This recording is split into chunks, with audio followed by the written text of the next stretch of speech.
At Thanksgiving dinner, my sister stood up and announced, "We voted, and you're not family anymore."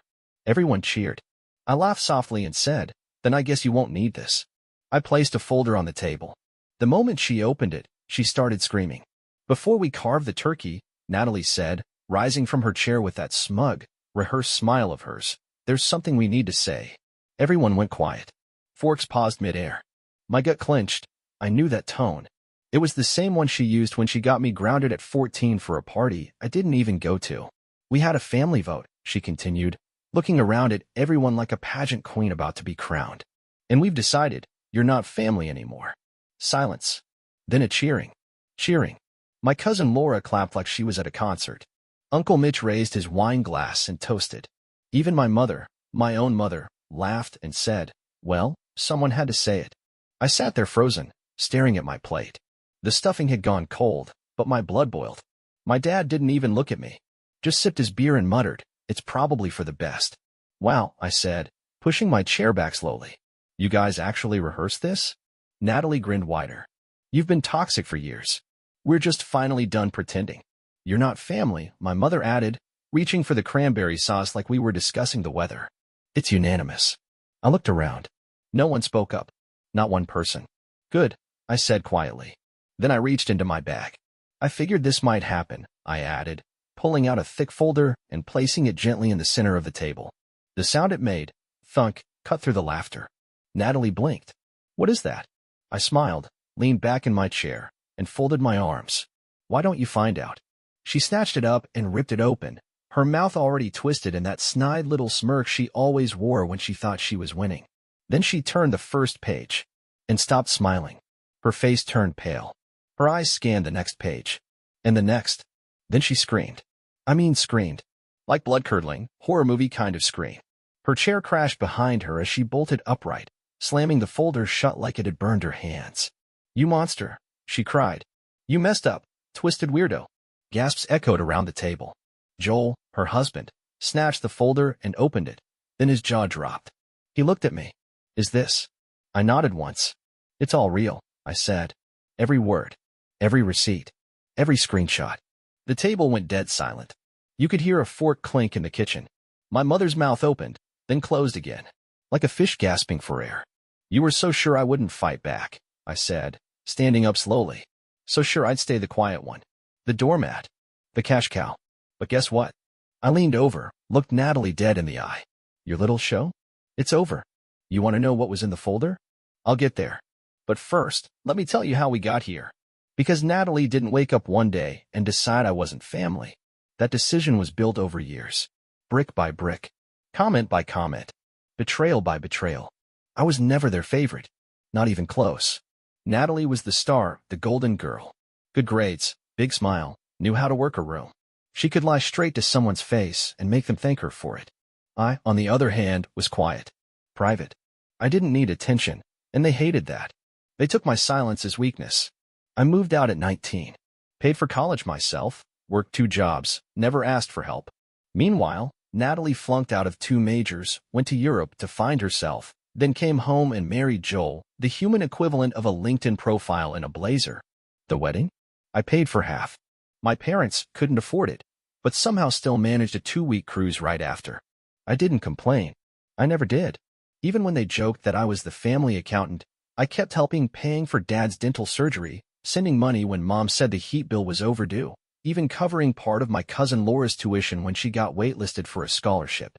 They always said, "Thank you, sure," but with that tone. The one that said, "Well, of course you'd help. You don't have a family of your own." And maybe that's what did it. See, I'm single. No kids. No spouse.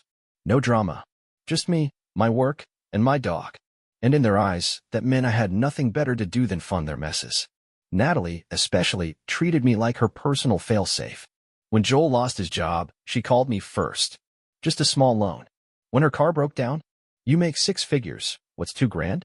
When her kid needed therapy and insurance wouldn't cover it. Yeah. Guess who she called? I always helped. Always. Because I told myself it was family. But helping turned into obligation. And then into expectation. And then into demand. It started small.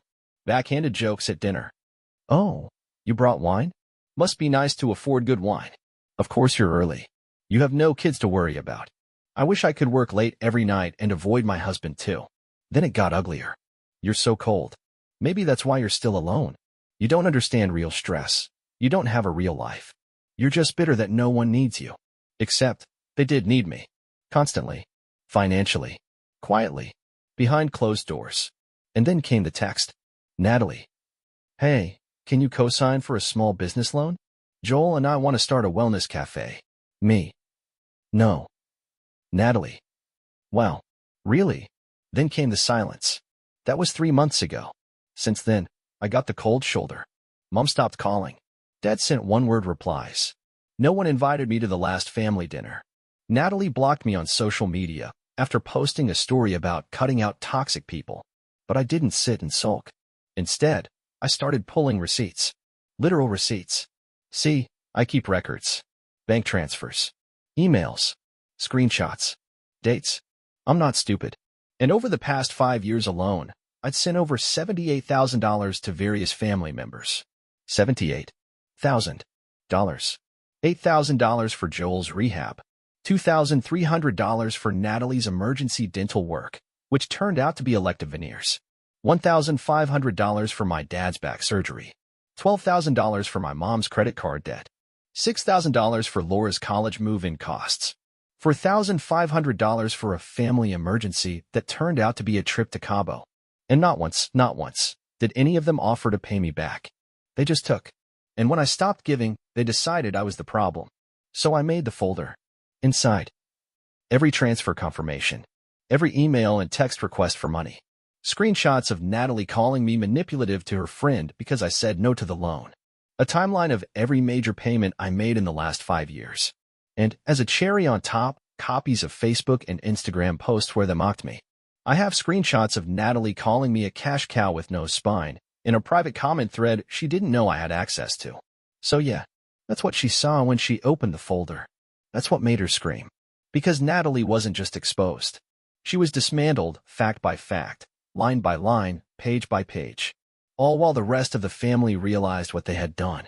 My mom looked ready to faint. Joel?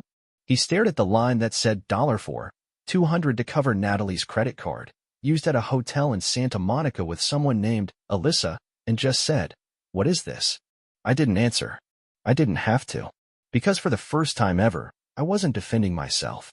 I was just showing them the truth. You kept records, my mom said finally, her voice shaking. Of everything? I turned to her, calm as ever. You never remembered, so someone had to. Natalie was still standing, still pale, her fists clenched at her sides. Her eyes darted to Joel, to me, to the folder. This is a violation, she spat. You had no right to. No right? I said, standing up slowly. You just stood in front of this whole family and declared me not family. You all clapped. And now you're upset that I came prepared. Joel flipped another page in the folder. What's this about Santa Monica? He asked, his voice tight. Natalie's head snapped toward him. Don't start. Who's Alyssa? He continued. Why were you at a hotel for 3 nights on my credit card? Her silence was louder than any answer. Wait, my mom cut in, holding her hands up. Can we all just calm down and be reasonable? Sure, I said. Let's be reasonable. Let's talk about the time you called me a parasite while cashing the check I sent you. She blinked. That's not fair. We were under stress. No, I snapped. You were under stress. And I bailed you out. Every single time. And the one time I say no? Suddenly I'm the enemy. My dad, who had been dead silent until now, finally spoke up. You're making this into something bigger than it is. I turned to him, and my voice dropped. You let them do this to me for years. You knew. You saw it. You heard it. And you let it happen because it was easier than standing up to them. He didn't deny it. Natalie slammed her hand on the table. You're just bitter because no one needs you anymore. Wrong, I said coldly. I'm not bitter. I'm done. She let out a bitter laugh. You're pathetic. Do you know how dramatic this all looks? Bringing a folder? Printing screenshots? You think this makes you the victim? You're just proving you're a control freak. And you're just proving, I said, that you only cared about me when I was paying your bills. You don't get to play the martyr, she shouted. You chose to help. You didn't have to.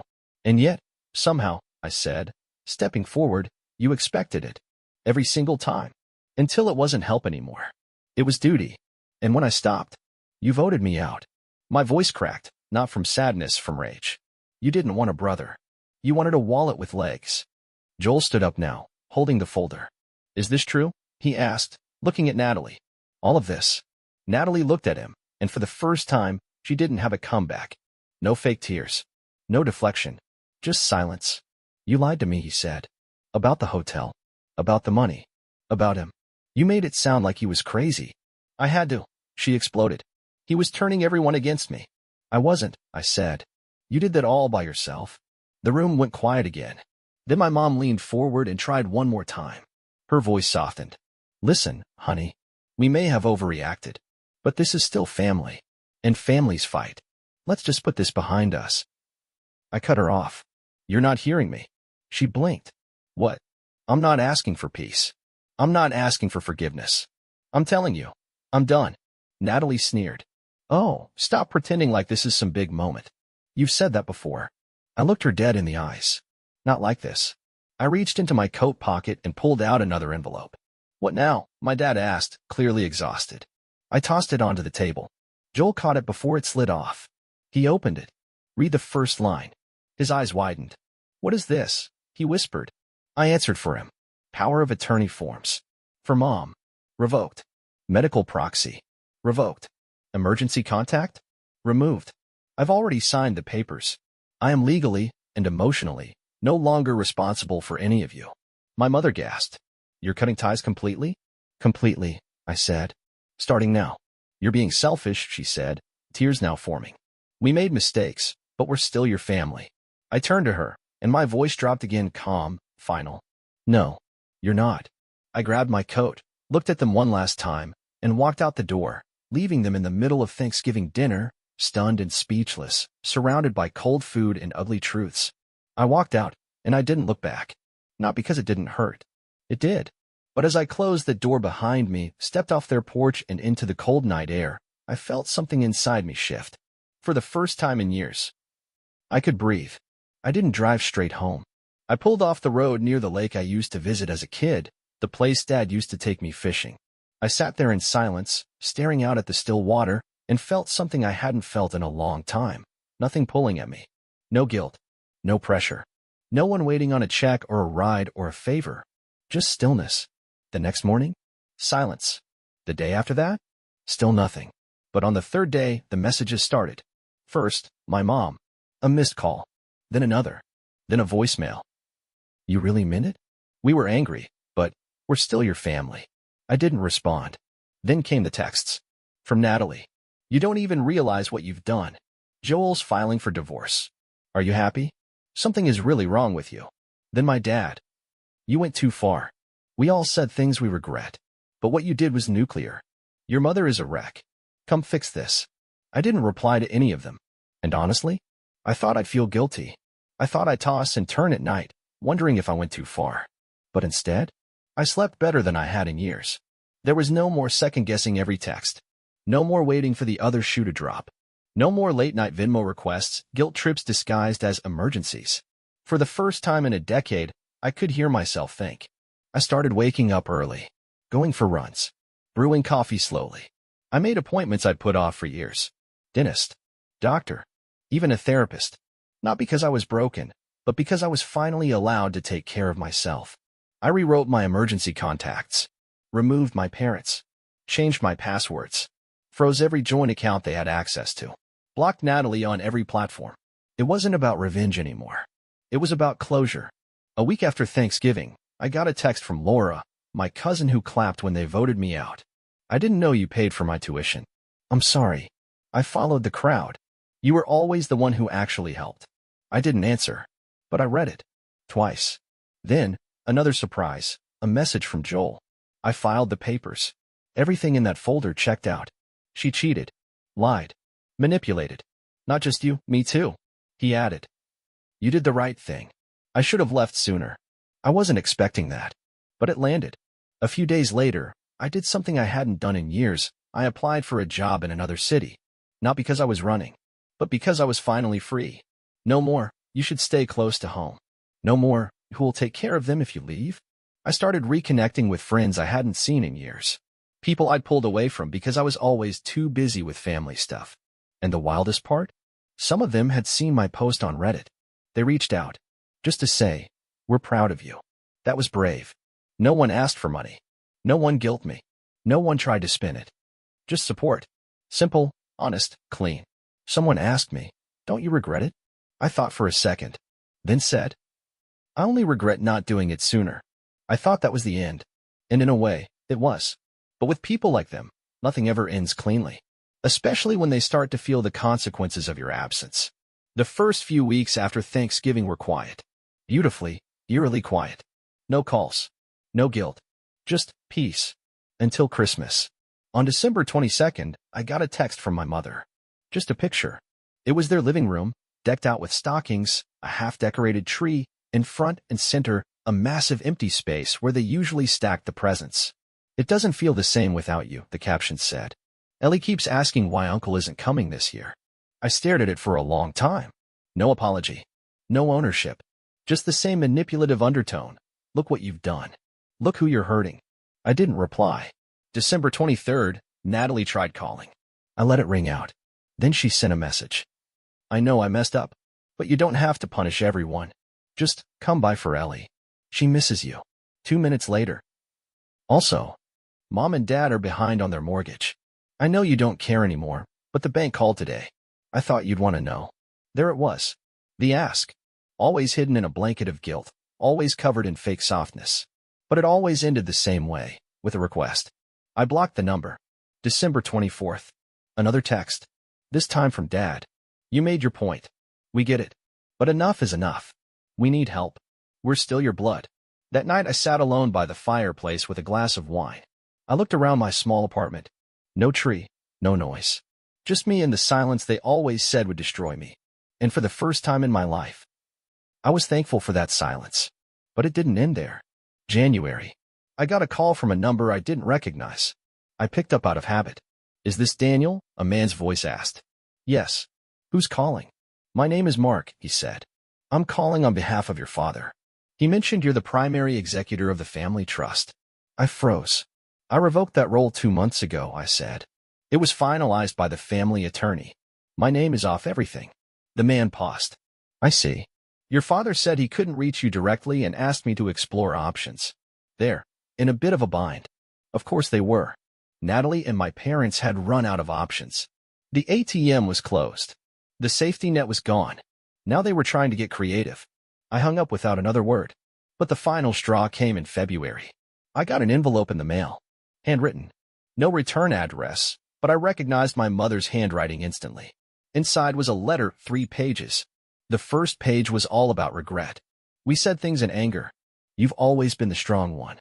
We never realized how much we leaned on you." The second page turned to guilt. "Your father's health isn't good. Natalie's completely alone now. We're worried about Ellie. She's struggling." And the third page? That was the hook. "We're selling the house, but we're underwater on the mortgage. We just need a little help to get through this. Then we'll never ask again. Please, Daniel, do it for your father.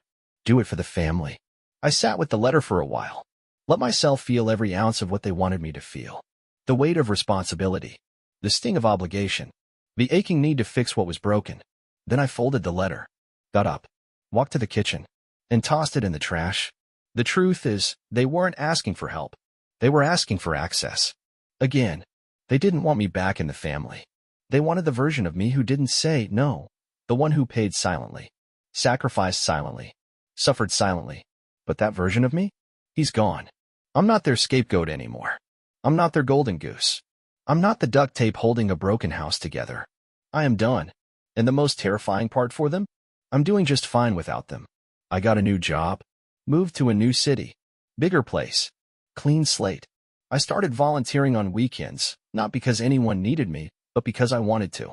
I built a life where no one calls me at 11 p.m. to cover a mistake they refuse to own, where I'm not punished for being independent, where kindness isn't used as leverage. I don't regret helping them, but I do regret how long it took me to stop. You want to know what real peace feels like? It's not being surrounded by family. It's being free from people who only call you family when they need something. Update, months later. I didn't think this post would get attention. Honestly, I just needed to say it, to put it somewhere. But I read every comment. The people who said, "You were brave," They don't deserve you. Thank you. I didn't know how much I needed to hear that until I did. And to the few who asked, but what if they change? Yeah, I've asked myself that too. It's been a few months now. They didn't change. After I cut them off, after the folder, after the screaming and the silence and the letters, I thought maybe, just maybe, someone would get it. That they'd reflect. That they'd say, "We're sorry." They didn't. They got quiet for a while. Then they got strategic. Then they got desperate. Then they got ugly again. But me? I got free. Since then, I moved to a new place. Got a job that doesn't keep me up at night. Started therapy. Real therapy. The kind where you stop trying to fix everyone else and finally learn how to sit with yourself. I cook for myself now. I sleep better. I go outside more. I don't flinch when the phone buzzes. And yeah, sometimes I think about Ellie. About what she's being taught. About what she'll grow up believing is normal. But I also know this. I was the example of someone who finally said enough. A few days ago, I got another letter. Handwritten. From my mom. It was 3 words. We're still family. No context. No apology. No change. Just the same old hook. And for the first time, I didn't feel anything. No anger. No sadness. Just nothing. I threw it away and made dinner. So now I'm back here. Because this place gave me a kind of clarity I didn't expect. Strangers saw me clearer than my own blood ever did. So here's what I want to ask. Did I do the right thing? Cutting them off. Dropping the weight. Saying no. And meaning it. Was I too cold?